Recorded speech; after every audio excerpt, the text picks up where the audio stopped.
Udah kita. Udah, oke. Udah.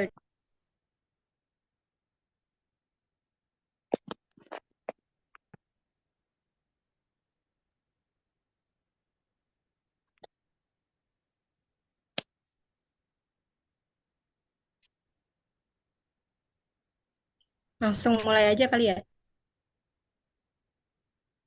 Ya boleh. Ya, mulai aja. Iya, iya, iya. Sebelumnya, Assalamualaikum warahmatullahi wabarakatuh. Waalaikumsalam warahmatullahi wabarakatuh. Selamat malam semua. Perkenalkan kami dari kelompok 5 kelas 24B. Kami akan menjelaskan tentang sistem pencernaan manusia. Bisa di next.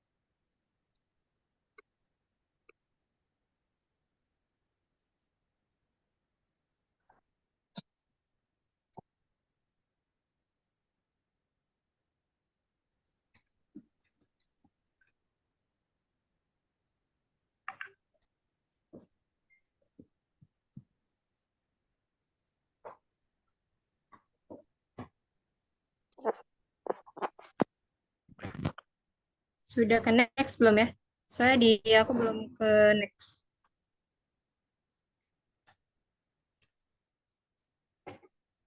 Belum.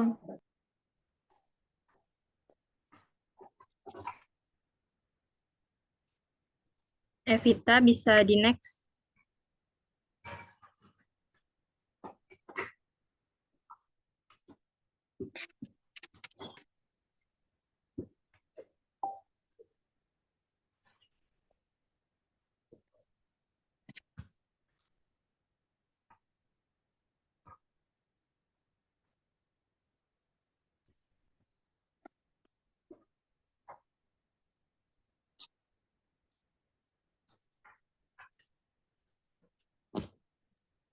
Udah belum?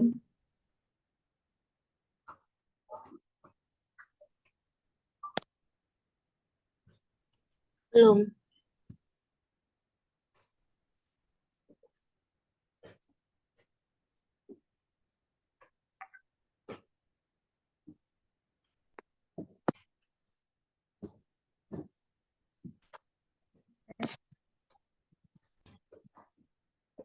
Oke. Eh,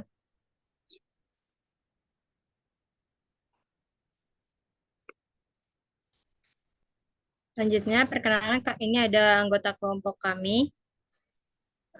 Ada Rian, Aulia, saya sendiri Davina, Fatima Abdillah, dan Evita. Bisa di next.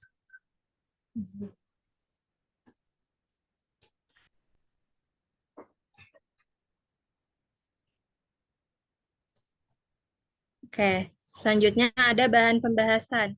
Yang pertama ada struktur dan fungsi organ sistem pencernaan pada manusia. Yang kedua ada mekanisme proses pencernaan. Yang ketiga ada kelainan dan gangguan. Yang keempat ada pencegahan. Bisa di next. Oke. Untuk materi ini akan disampaikan oleh Aulia. Untuk Aulia disilakan.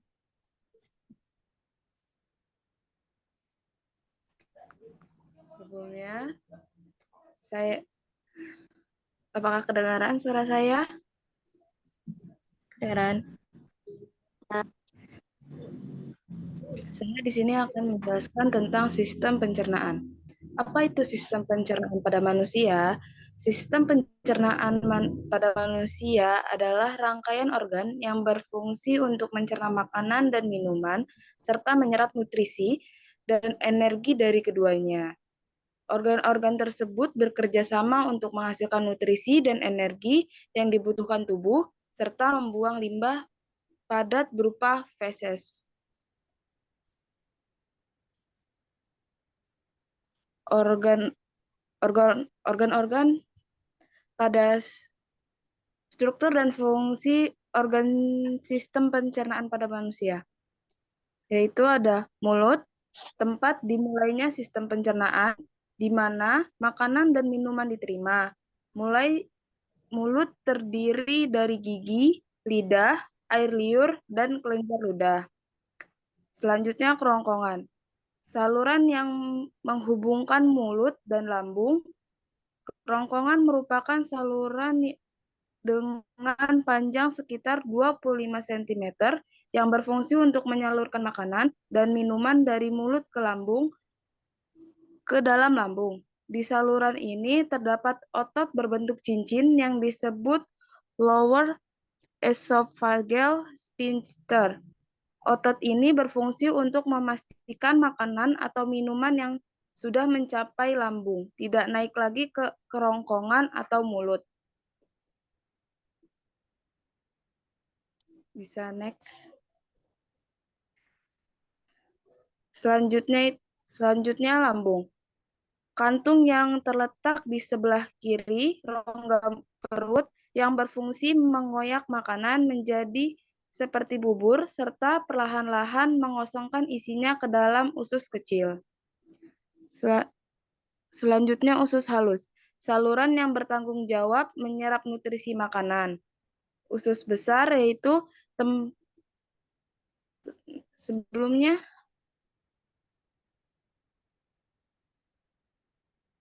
Evita. Usus besar, yaitu tempat ketika makanan dari usus halus tidak tercerna.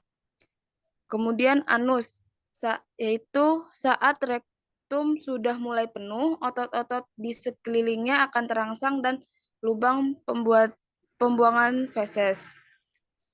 Selain organ utama, sistem pencernaan juga didukung oleh organ-organ lain, seperti pankreas, kandung empedu, dan hati. Sistem pencernaan manusia juga dibantu oleh enzim-enzim pencernaan seperti lipase, amilase, protease, dan laktase. Selanjutnya akan dijelaskan oleh Evita.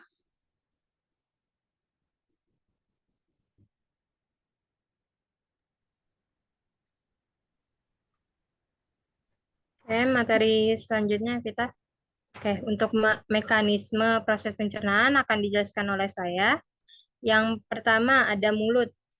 Proses pencernaan dimulai dari dalam perut, tempat terjadinya pencernaan mekanisme dan kimiawi. Mulut berfungsi untuk mengunyah makanan menjadi lebih halus agar mudah dicerna. Di dalam mulut terjadi pencernaan secara mekanisme oleh gigi dan kimiawi oleh enzim amilase. Gigi berfungsi untuk menghancurkan makanan menjadi ukuran yang lebih kecil sehingga memudahkan enzim amilase bekerja. Enzim amilase lalu akan menguraikan kandungan pati atau amilum dalam makanan menjadi gula sederhana yang dapat diserap oleh tubuh. Enzim amilase diproduksi oleh kelenjar ludah. Yang kedua ada kerongkongan atau esofagus. Kerongkongan merupakan saluran dengan panjang sekitar 25 cm yang berfungsi untuk menyalurkan makanan dan minuman dari mulut ke dalam lambung. Di saluran ini terdapat otot berbentuk cincin yang disebut lower esophageal sphincter.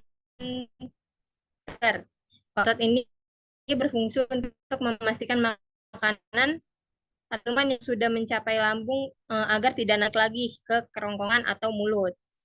Yang ketiga ada lambung. Di lambung itu terjadi pencernaan mekanik dan pencernaan kimiawi. Pencernaan mekanik di lambung itu terjadi saat makanan dihaluskan kembali oleh otot-otot lambung.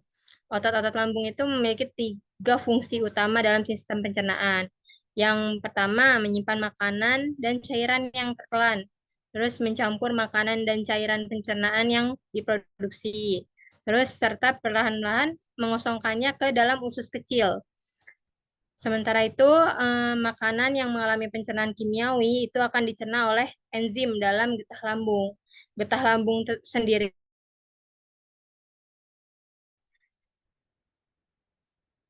enzim pepsin. Enzim pepsin itu fungsinya memecah protein menjadi asam amino.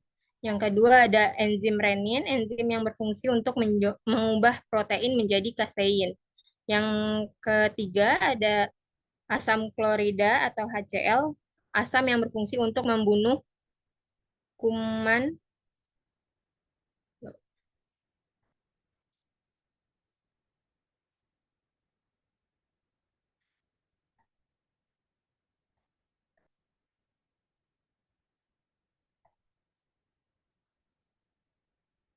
dan bakteri pada makanan yang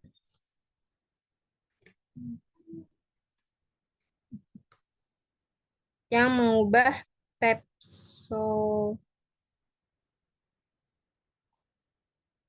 pepsinogen menjadi pepsin. Next, Evita.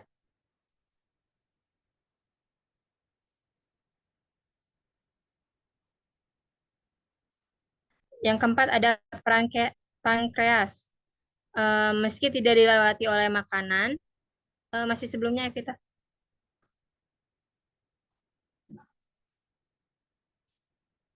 Pankreas ini termasuk organ pencernaan manusia. Pankreas ini memiliki peran penting dalam pencernaan, yaitu menghasilkan enzim pencernaan untuk memecah macam nutrisi pada makanan. Pankreas ini bertanggung jawab untuk memproduksi hormon insulin yang menjaga kadar gula darah pada manusia. Yang kelima ada hati. Hati juga tidak dilewati oleh makanan, tapi juga organ penting dalam pencernaan. Karena organ hati itu memproduksi cairan empedu yang melarutkan lemak di dalam usus halus agar lebih mudah diserap oleh tubuh. Terus selain itu hati juga bertugas untuk menyimpan glikogen yang digunakan sebagai energi cadangan dalam tubuh. Yang keenam ada kantong empedu. Kantong empedu itu berfungsi dalam organ sistem pencernaan, jawab untuk mengentalkan cairan empedu sekresikan oleh hati. Cairan empedu ini sangat penting karena berperan dalam pemecahan lemak dan penyerapan nutrisi yang dilarutkan pada usus halus. Yang ketujuh ada usus halus, itu ukurannya selebar 2,5 cm dan panjangnya sekitar 10 meter. Usus halus terdiri dari duodenum atau usus 12 jari, jejunum usus kosong, dan ileum usus penyerapan. Duodenum itu usus 12 jari itu berfungsi untuk tempat pencernaan makanan secara kimiawi. Caranya makanan itu masuk ke duodenum yang akan dinetralkan dulu oleh senyawa bikarbonat dari pankreas. Lalu makanan dibantu oleh enzim amilase, lipase, dan tripsin dari pankreas serta enzim maltase yang dihasilkan sendiri oleh usus halus. Selanjutnya ada yang ke-8 ada usus besar yang besarnya itu sekitar 5 sampai 6 meter untuk bagian panjangnya. Terdiri dari 3 bagian yaitu sekum, kolon, dan rektum. Kantung ini pada bagian awal dari usus besar. Area yang usus besar ini untuk hasil pencernaan yang telah dilalui oleh usus halus, langsung menuju usus besar. Terus ada yang terakhir itu setelah usus besar itu ada rektum dan anus. Sisa dari usus besar itu menjadi feses yang kemudian disalurkan ke arah rektum di bagian akhir dari usus besar sebagai tempat penampungan feses sementara sebelum dikeluarkan melalui anus. Next, Evita.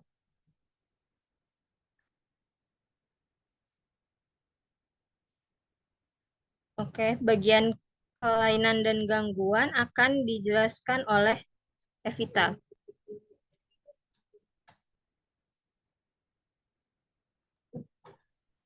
Baik, selanjutnya adalah kelainan dan gangguan pada sistem pencernaan.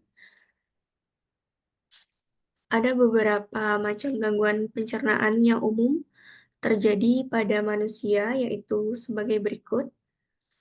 Yang pertama adalah luka lambung. Luka lambung merupakan luka yang terjadi pada dinding lambung. Jenis pencernaan yang terjadi pada asam lambung oleh infeksi bakteri Helicobacter pylori atau efek samping penggunaan obat pereda nyeri dalam jangka panjang. Yang kedua adalah batu empedu. Batu empedu merupakan gangguan pencernaan yang terjadi akibat cairan empedu mengandung terlalu banyak kolesterol dan limbah sisa metabolisme. Selanjutnya adalah IBS atau Irritable Bowel Syndrome adalah sekumpulan ciri-ciri gangguan pencernaan termasuk sakit perut dan perubahan buang air besar yang setidaknya terjadi 3 kali per bulan selama 3 bulan berturut-turut. Selanjutnya, IBD adalah kondisi peradangan yang berlangsung lama di saluran pencernaan. Kemudian ada diare. Diare apabila mengalami peningkatan frekuensi buang air besar lebih dari 3 kali dalam sehari disertai tekstur feses yang lebih cair. Adapun penyebab gangguan pencernaan ini bermacam-macam seperti infeksi rotavirus atau bakteri, efek samping obat, serta perubahan pola makan. Selain peningkatan frekuensi BAB, beberapa gejala diare lainnya termasuk kram perut, demam, mual, kembung, hingga adanya darah pada tinja.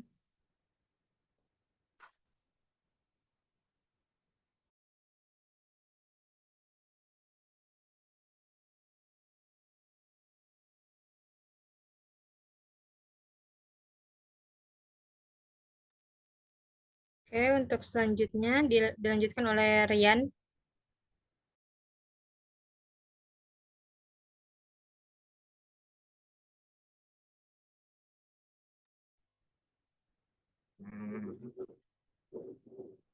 Pencegahan penyakit pada sistem pencernaan.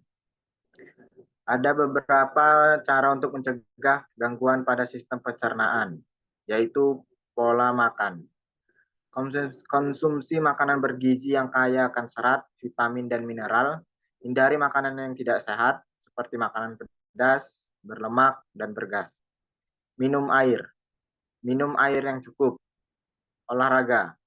Rutin berolahraga. Istirahat. Istirahat yang cukup. Berat badan. Jaga berat badan yang ideal. Cuci tangan. Cuci tangan dengan sabun antiseptik dan air mengalir sebelum dan sesudah makan, setelah menggunakan toilet, dan setelah kembali dari beraktivitas di luar ruangan. Buang air besar. Tidak menunda-nunda buang air besar dan tidak mengejan terlalu keras saat buang air besar. Minuman beralkohol. Batasi konsumsi minuman beralkohol. Stres. Kelola stres dengan baik. Dan yang terakhir, pemeriksaan kesehatan.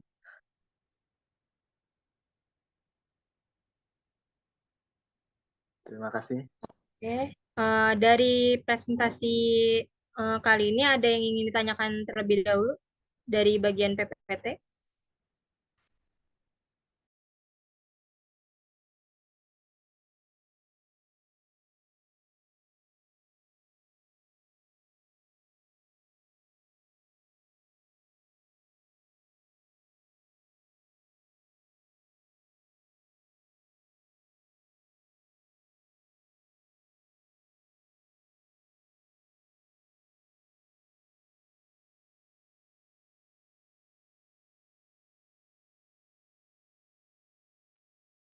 Ada yang ingin ditanyakan atau masih kurang jelas?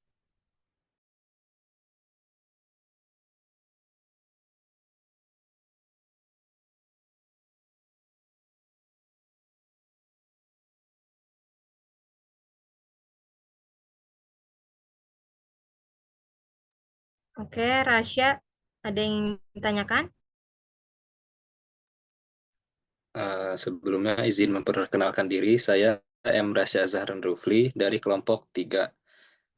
Di sini saya ingin bertanya, mengapa faktor gaya hidup seperti stres atau aktivitas fisik dapat memengaruhi kesehatan pencernaan?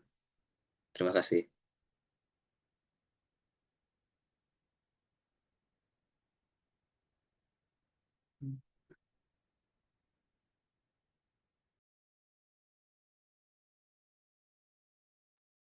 Ada lagi yang lain? Kita tampung dulu pertanyaan dari Rasya.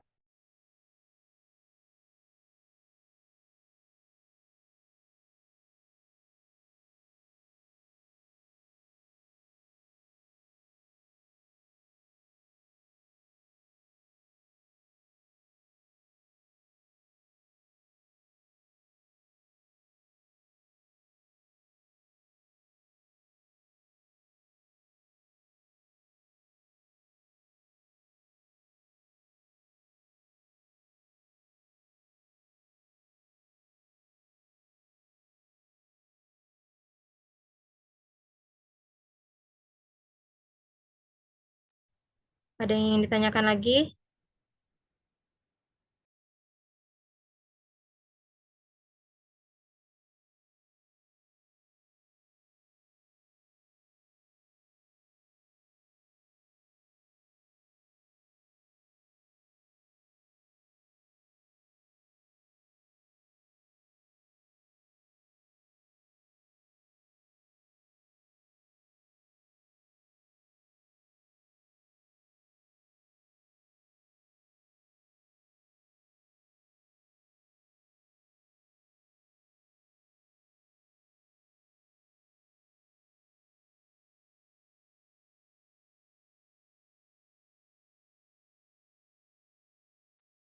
Oke, akan dijawab dulu ya pertanyaan dari Rasya oleh teman kita eh, Fatima Abdillah. Untuk Fatima Abdillah dipersilakan. Izin menjawab ya pertanyaannya Rasya. Mengapa faktor gaya hidup seperti stres atau aktivitas fisik dapat mempengaruhi kesehatan pencernaan? Nah, jadi faktor gaya hidup seperti stres dan aktivitas fisik itu memiliki dampak signifikan pada kesehatan pencernaan. Jadi stres itu dapat mempengaruhi fungsi sistem saraf dan meningkatkan produksi hormon seperti kortisol. kortisol. Nah, ini tuh dapat mengganggu keseimbangan mikrobiota usus dan memperlambat proses pencernaan yang dapat menyebabkan masalah seperti kembung, diare, ataupun sembelit. Nah, lalu aktivitas fisik juga yang teratur dapat meningkatkan pergerakan usus dan membantu mencegah sembelit. Nah, selain itu, olahraga juga dapat mengurangi stres dan meningkatkan suasana hati yang secara tidak langsung juga bermanfaat bagi kesehatan pencernaan. Jadi, secara keseluruhan itu menjaga keseimbangan emosi dan juga melakukan aktivitas fisik yang cukup itu sangat penting untuk mendukung kesehatan sistem pencernaan. Jelas tidak, Rasya? Baik, sudah cukup. Terima kasih.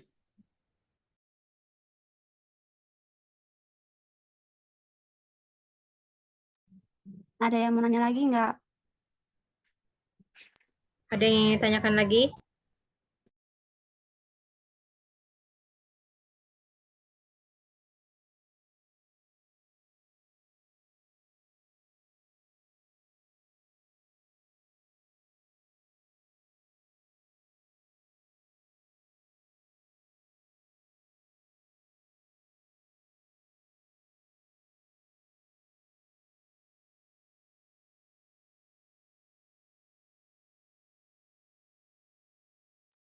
Oke, untuk Eli bisa bisa menjelaskan pertanyaannya. Baik, izin bertanya, apa fungsi dari enzim Vitalin dan contohnya? Cukup. Tolong dijawab ya.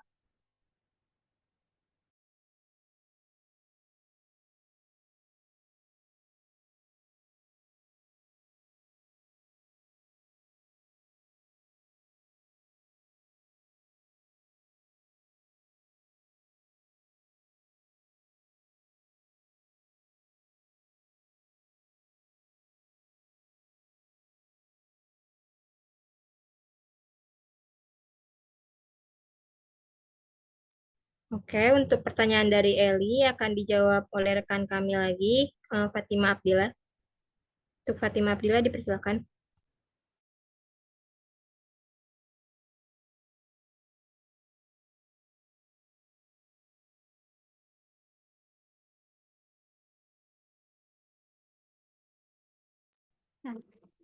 Izin menjawab lagi untuk pertanyaannya Eli Novaresta.